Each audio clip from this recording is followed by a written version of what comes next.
शरीर कितना ही स्वस्थ क्यों न हो, लेकिन अगर एक कांटा चुभता है तो पूरा शरीर परेशान रहता है। अब हमने तय कर लिया है उस कांटे को निकाल के रहेंगे।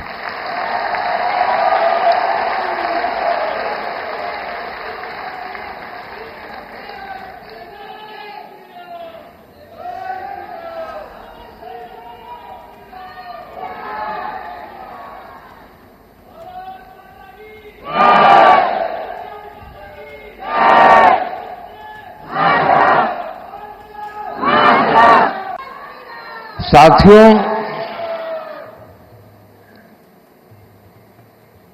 1947 में जब मां भारती के टुकड़े हुए,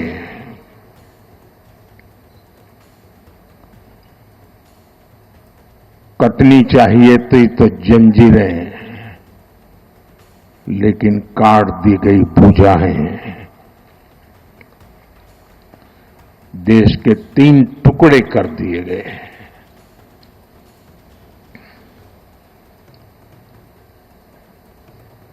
और उसी रात पहला आतंकवादी हमला कश्मीर की धरती पर हुआ।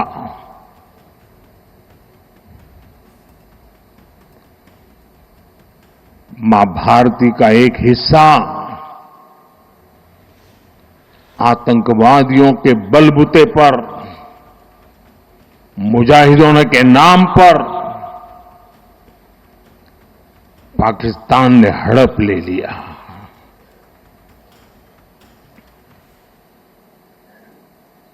अगर उसी दिन इन मुजाहिदों को मौत के घाट उतार दिया गया होता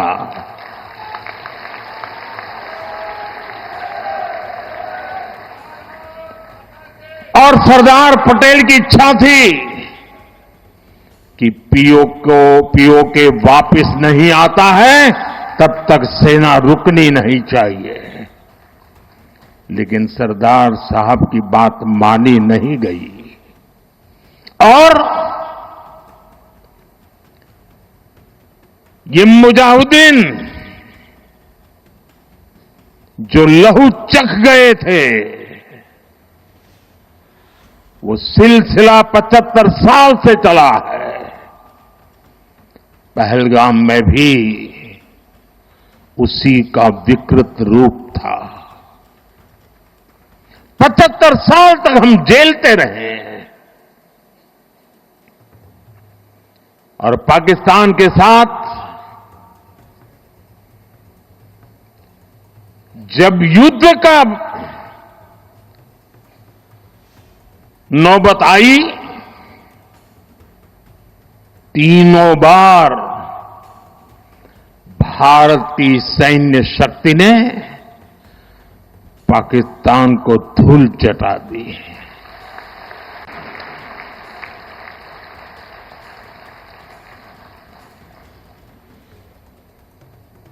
आज तक जिसे हमें प्रॉक्सी वॉर कहते थे,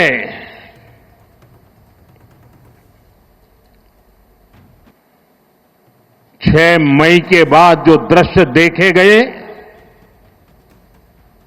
उसके बाद हम इसे प्रॉक्सी वॉर कहने की गलती नहीं कर सकते हैं। और इसका कारण है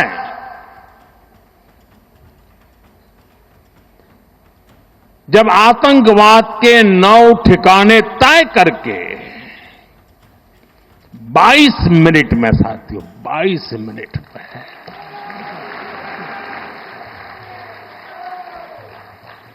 उनको ध्वस्त कर दिया। और इस बार तो सब कैमरा के सामने की सारी व्यवस्था रखी थी ताकि हमारे घर में कोई सबूत न मांगे। अब हमें सबूत नहीं देना पड़ रहा है, वो ऊपर वाला दे रहा है।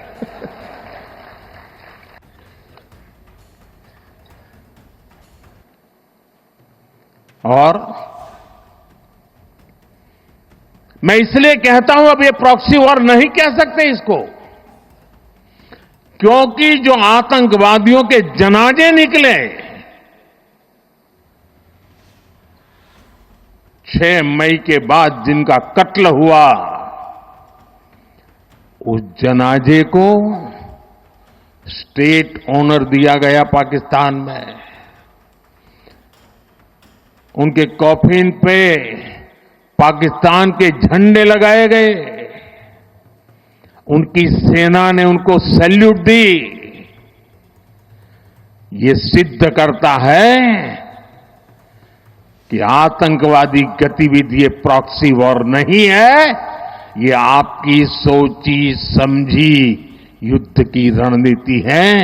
आप वॉर ही कर रहे हैं तो उसका जवाब भी वैसे ही मिलेगा।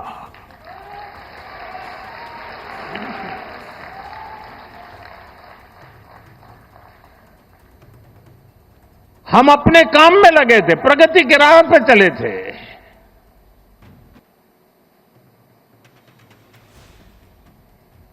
हम सबका भला चाहते हैं और मुसीबत में मदद भी करते हैं।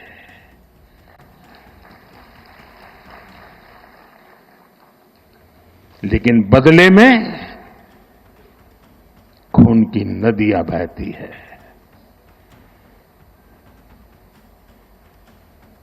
मैं नई पीढ़ी को कहना चाहता हूं,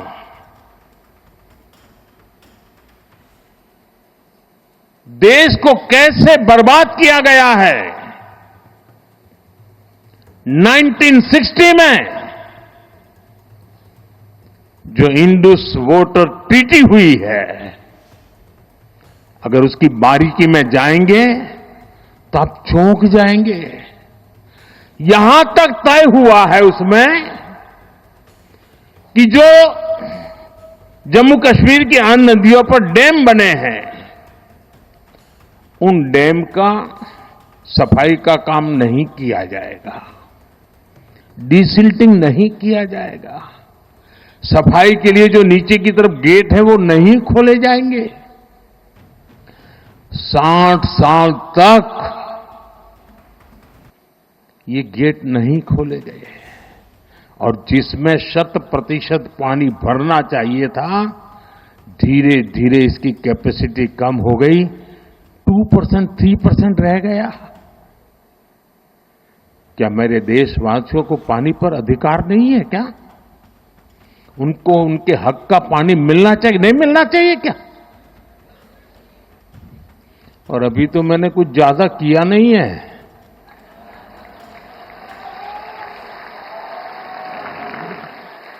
अभी तो हमने कहा है कि हमने इसको एबेंस में रखा है, वहां पसीना छूट रहा है। और हमने डैम थोड़े खोल करके सफाई शुरू की। जो कूड़ा कचरा था वो निकाल रहे हैं। इतने से वहां फ्लड आ जाता है।